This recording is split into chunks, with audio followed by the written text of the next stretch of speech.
Tomá la ruta. Una aventura musical.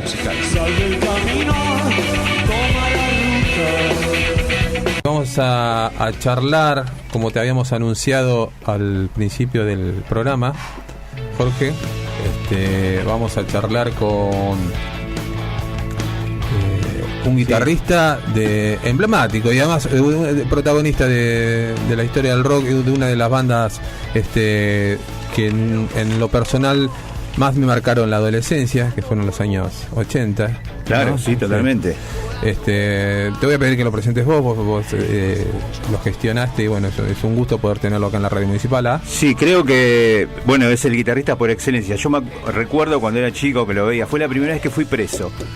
La primera y única vez que fui preso fue con Violadores en el auditorio Kraft, así que, pero realmente en ese momento vi a un músico que ya cuando estaba parado, vos decías un músico de rock, es un guitarrista de rock. Porque, bueno, hay algunas diferencias que después charlaremos en cuanto a lo que significa ser un guitarrista de rock. Pero a Stuka lo veías parado y decías, este es un músico de rock. Así que, bueno, buenas noches, ¿cómo estás? ¿Qué tal? Gustavo, ¿cómo andás? ¿Cómo les va? Mira, si fuiste preso, haber sido el único esa noche, porque yo no fui esa noche, fui todas las demás. Ah, mirá. mirá. Sí, Me acuerdo que en el auditorio Kraft hubo quilombo, tenés razón. Sí, hubo mucho lío, pero estuve contento. Vos sos más viejo que yo, porque creo que el auditorio Kraft era antes de los Violadores. Yo toqué con una otra banda que se llamaba Reyes de Guerra, ya en esa época se llamaba Auditorio Buenos Aires. Claro, bueno, iniciamos la entrevista y claro, justamente con esa banda estuviste en el golpe militar, en el año 76, ¿y con quién te encontraste? La tenés clara, me encontré con Miguel Ángel Eraskini y con Gustavo, mis amigos, tenés razón. Esa noche en la Giralda hubo racia, fuimos todos en cana el 24 de marzo de 1976. Claro, exactamente. Fecha desgraciada si las hay. Claro. ¿Recordás o sea, porque nada que ver, imagínense, la audiencia, que Pastoral no tiene nada que ver con Violadores en ese momento? Uh-huh. ¿Qué intercambio tuviste? ¿Qué pudieron hablar? Ellos venían de hacer obras, recuerdo. Ellos venían exactamente, venían de hacer obras, inclusive yo fui a obras con ellos, les llevé mi guitarra, una Gretsch, en ese momento que Miguel Ángel, que era amigo mío, me la había pedido prestada. En ese momento lo que pasaba era que, bueno, nosotros empezamos un poco a cambiar la historia, ¿no? Pero el rock era el rock, en realidad, ¿viste? En ese momento. Entonces no había muchas opciones como para formar parte de lo que era el rock previo al pan rock, ¿no? Finales de los 70, principios de los 80. Digamos que las bandas de rock, de cierta manera, por más que éramos distintos, igual nos manteníamos unidos y éramos amigos, ¿viste? Pasaba por ahí, además de que tenía cierta proximidad porque era amigo de Miguel Ángel en el barrio, ¿viste? Había cosas en común que teníamos con ellos. Bueno, ¿y cómo te encuentras en este momento, en esta actualidad? ¿Cómo lo encontramos a Stuka? ¿Con un proyecto nuevo, Underground? Contanos un poquito también. A full, sí, con Stuka Underground, que es mi banda nueva. Estoy ya hace unos años, ¿viste? Tocando, estoy haciendo muchas canciones nuevas, muchos videos. Y bueno, haciendo shows que generalmente son en Palermo, que es donde se centralizó un poco toda la movida rockera de Buenos Aires. Y ahora a esta vuelta salimos este fin de semana, nos vamos para el sur, después de un año que estuve allá con la despedida de los Violadores en el Auditorio Sur. Este viernes estaremos en el Refugio en Banfield, ¿viste? Sí. Presentando mi nueva banda, y además de los temas nuevos, que son las cosas que estamos haciendo ahora, por supuesto que van todos los clásicos de los Violadores para que nos encontremos como la primera vez, otra vez. Claro. Ahora que sucede, bueno, ha pasado un tiempo, de esa actuación en octubre principalmente, antes de Auditorio, que bueno, tan comentada, haciendo esa retrospectiva, o sea, ¿qué pensás de ese momento? ¿Fue lo que tenía que ocurrir? ¿Por qué ocurrió? No sé, la verdad, mira, no quiero entrar en detalles porque la verdad que yo la pasé fenómeno toda la noche. Me divertí mucho en el show, inclusive salí al final a agradecer a todo el público que había venido. Cada uno que tiene que asumir sus responsabilidades y dar las explicaciones necesarias de las cosas que hicieron ellos, ¿viste? Claro. Yo no quiero hacerme cargo de los demás, yo quiero hago la mía, y se van todos a la reputa que los parió.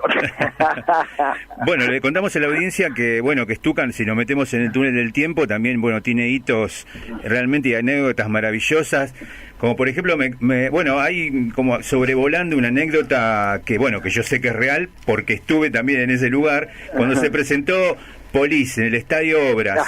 ¿Qué hacías Tuca o qué hizo en ese momento? Yo sé qué hizo. Ahí sí que fui en cana yo, ¿viste? Vos fuiste en cana en mi show, yo fui en cana en el show de los otros. Mira, contanos, porque es muy interesante lo que sucedió. Y lo que ocurrió fue que todavía en Argentina los shows, sobre todo y encima en estadios, eran con butacas, ¿viste? Tenías que estar sentado todo el show. Y bueno, nosotros éramos una bandada de punks, que seríamos unos 10, 15 punks en ese momento, no éramos muchos, pero que nos parábamos, nos íbamos al lado del escenario, saltábamos y bailábamos. Y bueno, y en una de esas vueltas estábamos con una amiga, Analisa, se acerca a Andy Summer y viene la policía a reprimirla. Andy Summer le pega una patada al policía, saltamos todos, se armó flor de quilombo, por supuesto todos presos. Una noche más en cana.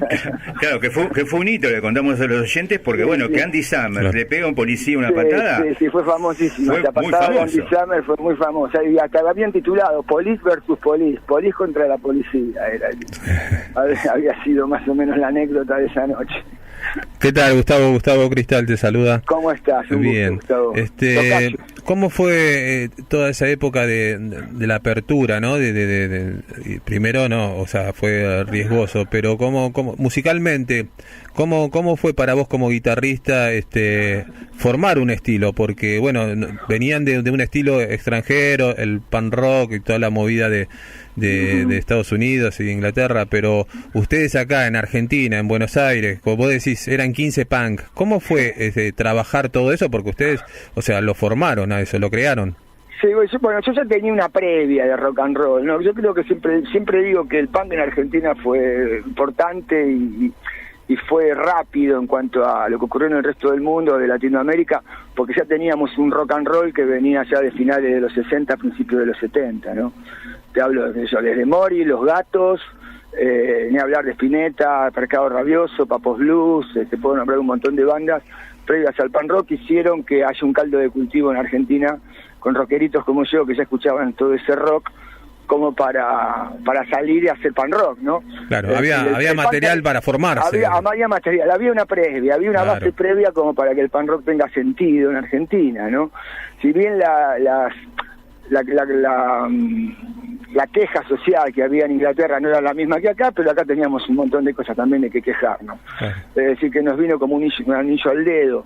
Inclusive a partir después del golpe militar ocurrió que los grupos de rock hasta dejaron de ser tan rockeros o tan contestatarios como eran de entrada, ¿no? O sea, no solamente en cuanto a imagen, sino en cuanto a lo musical también. Fíjate que Spinetta agarró un poco más para el lado de jazz rock, ¿viste? Se empezaron como a diversificar hacia otro tipo de música, porque realmente estaba jodido el asunto en Argentina. Recién, principio de los 80, con nosotros, es que empezó otra vez un poco a tener el mismo sentido que tenía el rock and roll al principio, que fue un poco la movida del punk en el mundo, ¿no? Volver un poco a las raíces, volver a hacer rock and roll emocionante y quilombero como debe ser el rock. Claro, pero eso también, o sea, fue... Estamos hablando valga la redundancia, del underground de ese momento, pero ustedes también fueron protagonistas fuertes de lo que fue la década del 80, con una popularidad inmensa en Latinoamérica. ¿Cómo los tomó ustedes de salir de patear escenarios en el under bonaerense, de capital, a hacer giras inmensas por Latinoamérica? La verdad que no me acuerdo exactamente bien cómo fue el orden de los acontecimientos. Habría que preguntarle a Gramática, por ejemplo, que es un tipo que se acuerda de la fecha, del horario, todo lo que ocurrió en nuestras vidas. Pero no me acuerdo si fue primero la explosión acá en Argentina, en la zona sur, como te contaba hace un rato, que fue uno de los primeros... le contaba otra radio hace un rato, que uno de los primeros lugares en Argentina donde no fue bien fue en la zona sur, ¿no? Y con ahora qué pasa fue, ¿no? Claro, creo que en la misma época que recién estábamos sacando La Que Pasa, en el año 85, y un amigo mío, que es el que mismo que me está armando el show ahora en el refugio de Banfield, para este viernes, armó un show en un lugar llamado Luar, ahí en Banfield, y a partir de esa noche explotó el lugar, ¿viste? Me acuerdo que llegábamos a Banfield y veía escritas en las paredes las canciones, las letras de nuestras canciones, ¿viste? Hermosas tierras de amor y paz, ¿sí? Hermosa gente por realidad. Y hubo una movida que después nos permitió, a partir de esa noche, en ese pub, en Banfield, empezar a tocar en Le Paradis, que era la discoteca grande de la zona sur. Exactamente, ahí. Exactamente, Sí. que fue un lugar para el rock impresionante, porque pasaron, no solamente esa creo que fue la que dio el puntapié inicial en ese momento. A partir de ahí todas las discotecas que había en zona sur, siempre que eran de onda Estudio 54, muy setentonas y muy travolteras eran en esa época, pasaron a ser rockeras para el rock nacional, y empezamos a tocar nosotros, Sumo, Soda Stereo, Virus, las bandas que estábamos en ese momento rondando por Buenos Aires. Claro, ustedes inauguraron Le Paradis, me recuerdo. Nosotros prácticamente inauguramos Le Paradis con rock and roll, tal cual. Y y vuelvo a esto porque también el sur tiene mucho que ver con ustedes, porque también estuvieron presentes en una fecha que fue un hito lastimoso en realidad para la cultura rock argentina, que fue la última presentación de Sumo. Ustedes estuvieron junto a Sumo en la cancha de los Andes, también en el sur nuevamente. Exactamente, creo que fue un sábado y el lunes creo que falleció Lucas. Contanos qué recordás de esa noche. Bueno, recuerdo, nosotros veníamos de gira, me acuerdo, yo estaba tirado en la camilla del vestuario de la cancha de los Andes, y bueno, y entra Lucas y se escucha un alboroto en la puerta, no sé, como que se peleaban, discutían, y era Lucas que estaba entrando con una botella de ginebra bajo el brazo, ¿viste? Estaba bastante mal, pobre.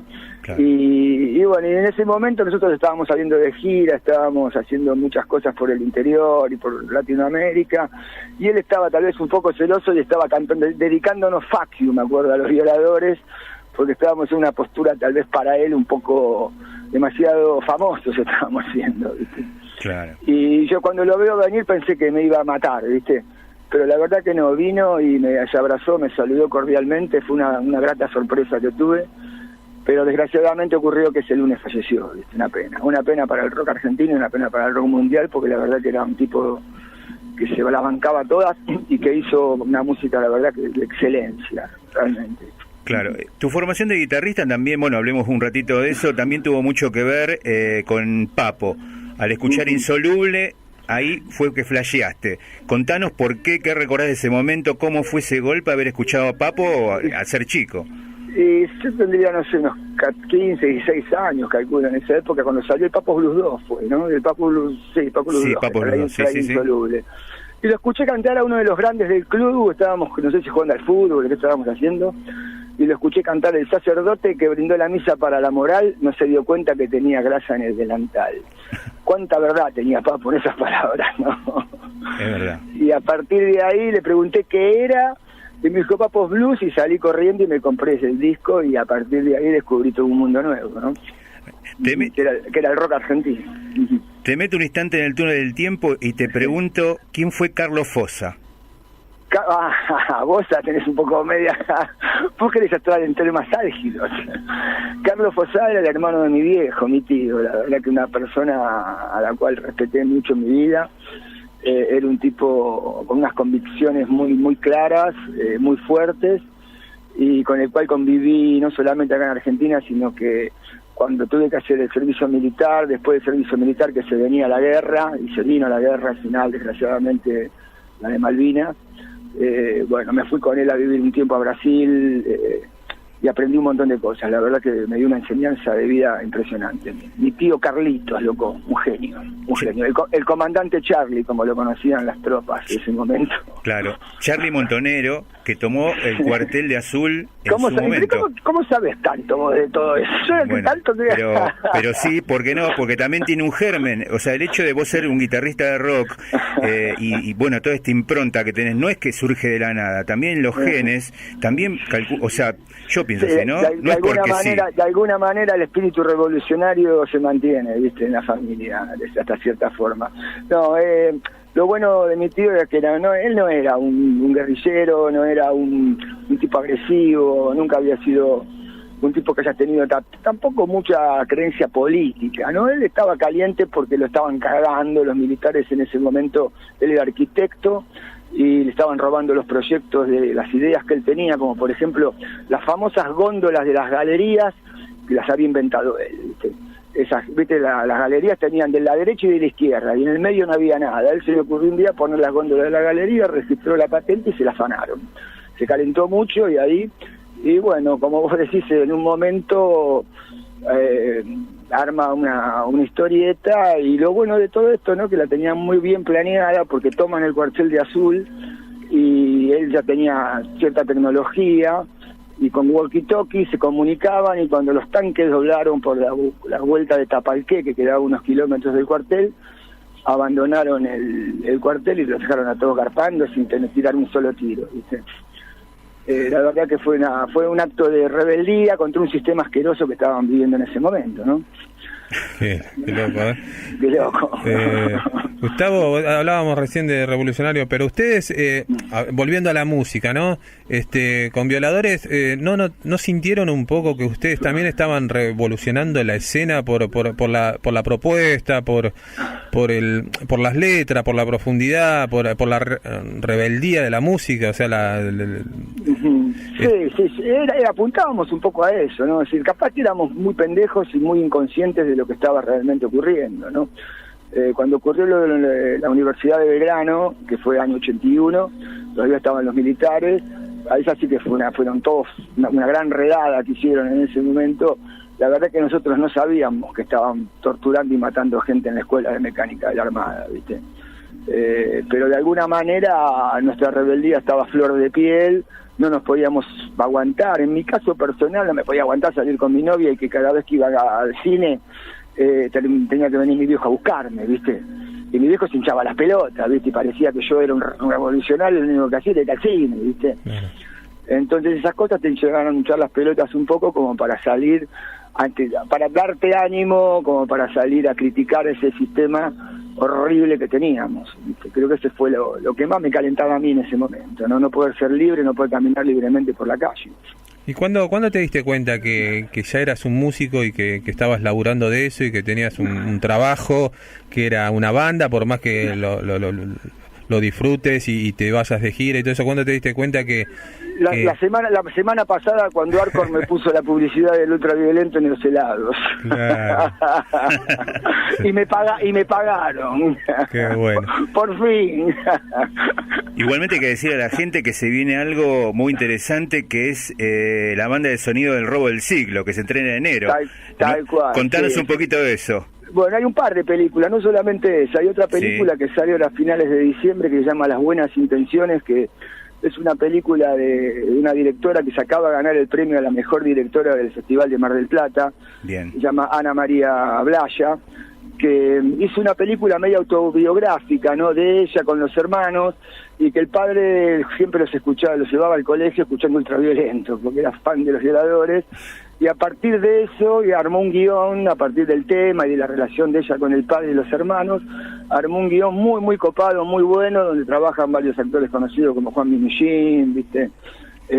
Jamín Stewart, hay varios actores conocidos, y los hijos de Juan Minujín, las hijas de Juan Minujín actúan también en la película. Esa película, actúo yo también en esa película, hago un papel. Claro. Cuando leí el guión y vi que había que hacer un punk en los 90, dije, ese papel lo hago yo. Claro. Esa es la primera que sale ahora a fin de año, y se llama Las Buenas Intenciones.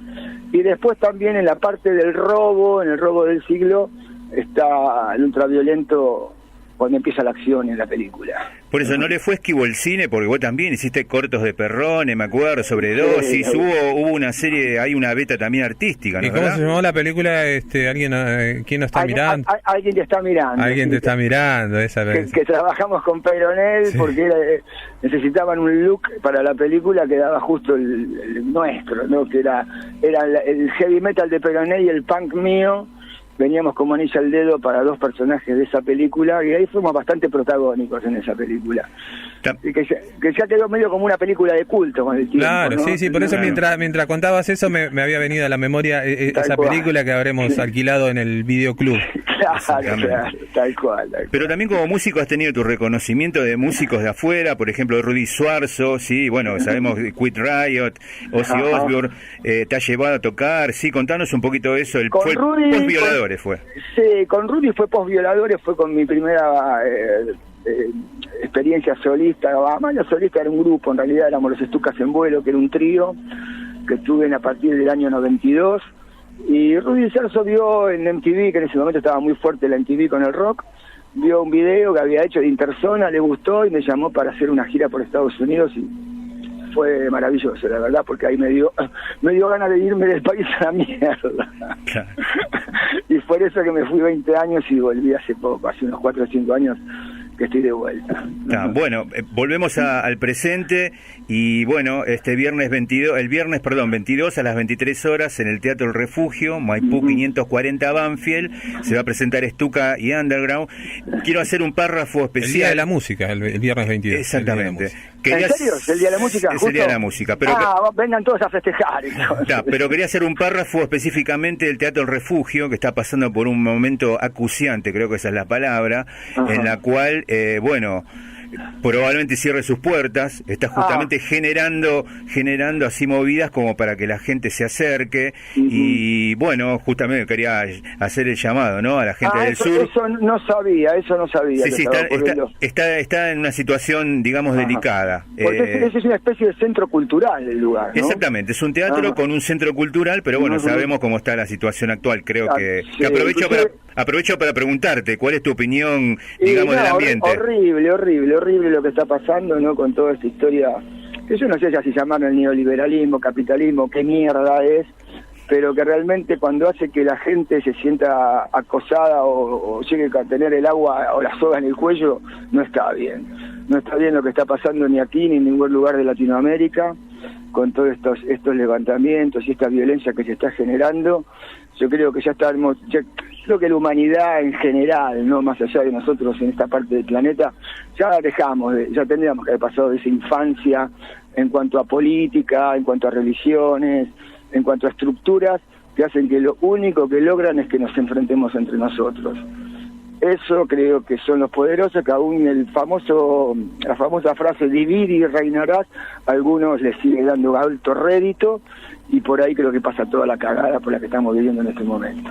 Y la pregunta del millón, sí, me parece sería, ¿Auditorio Sur fue la última fecha o queda una posibilidad de que Violadores pueda reunirse? No tengo la menor idea. Yo le puse, siempre que me junté o que me llamaron o que nos pusimos todos de acuerdo, siempre le puse la mejor voluntad y siempre estuve feliz.